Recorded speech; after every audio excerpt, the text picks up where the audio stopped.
அது நம்மளோட இன்னைக்கு உலகம் முழுவதுமே நோயாளிகள் தான்.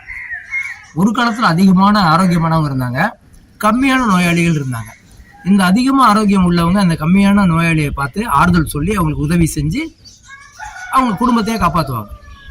இன்னைக்கு மொத்த உலகமே நோயாளிகள் தான். அப்போ நோயாளிகள் இன்னைக்கு 2 வகை. என்ன? குறைந்த நோய் உள்ளவர்கள், அதிக நோய் உள்ளவர்கள். இந்த 2 வரைக்கும் தான் இருக்கு. ஒரு காலத்தில் எப்படி இருந்தாங்க? அதிக ஆரோக்கியம் உள்ளவர்கள், குறைந்த நோயாளிகள். இப்போ உலகமே மாறி போச்சு. அதுக்கு காரணம் நம்முடைய உணவு முறை, நம்முடைய சுற்றுப்புற சூழ்நிலை, நம்ம மனநிலை, நம்ம தொழில்கள். ஸோ இதெல்லாம் நமக்கு ஒரு தடையா இருக்கு, நம்முடைய ஆரோக்கியத்தை கெடுக்குது. அப்ப நம்ம என்ன செய்யணும்? நமக்கு ஒரு நோய் அப்படின்னு நினைக்கிறதே ஒரு நோய் இல்லை. அறிகுறிகளையே நம்ம நோய் நினைச்சிடறோம். இப்ப அரிக்குது விரல்ல, அப்ப அரிச்சா அது நோயின்றோம். அரிப்புன்றது நோய் இல்லை.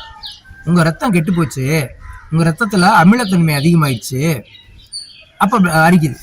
அப்ப நம்ம என்ன பண்ணணும்? உடனே ஒரு சிட்டிசன் மாத்திரை இல்லை ஒரு தோல் நிபுணரை போய் பார்த்து மருந்து சாப்பிட்றோம்.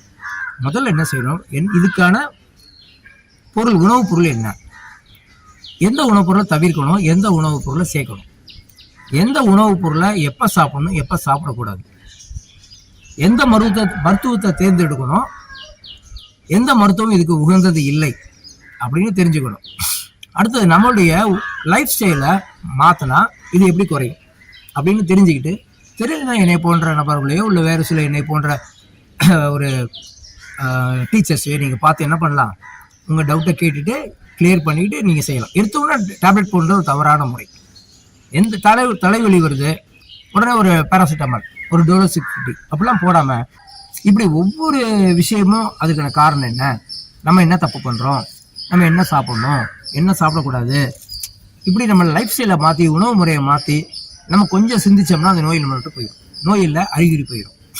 நோய்கள் மெதுவாக தான் அறிகுறியாக உள்ளதான் நோயாக மாறும்.